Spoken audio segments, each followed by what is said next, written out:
సుబ్రహ్మణ్యేశ్వర స్వామి వారి యొక్క మూర్తి వంక అదే పనిగా చూసినా కూడా సత్సంతానం కలుగుతుంది. అంతటి మహానుభావుడు సుబ్రహ్మణ్యుడు.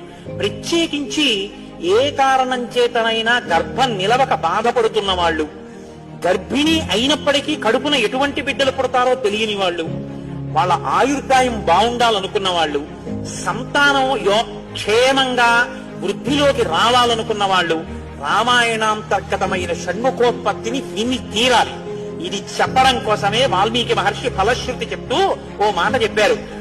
ఏష తే రామ గంగాయ విస్తరో విహితో మయా కుమార సంభవశ్చైవ ధన్యః పుణ్యస్తథైవ చ. ఎవరు ఈ షణ్ముఖోత్పత్తిని శ్రీరామాయణంలో వింటున్నారో వాళ్ళకి ఎటువంటి చిక్కులు ఉన్నా అన్ని చిక్కులు విడిపోయి అపారమైనటువంటి ధన సమృద్ధి కలుగుతుంది. సుబ్రహ్మణ్యేశ్వర స్వామి వారి యొక్క మూర్తి వంక అదే పనిగా చూసినా కూడా సత్సంతానం కలుగుతుంది. అంతటి మహానుభావుడు సుబ్రహ్మణ్యుడు. ప్రత్యేకించి ఏ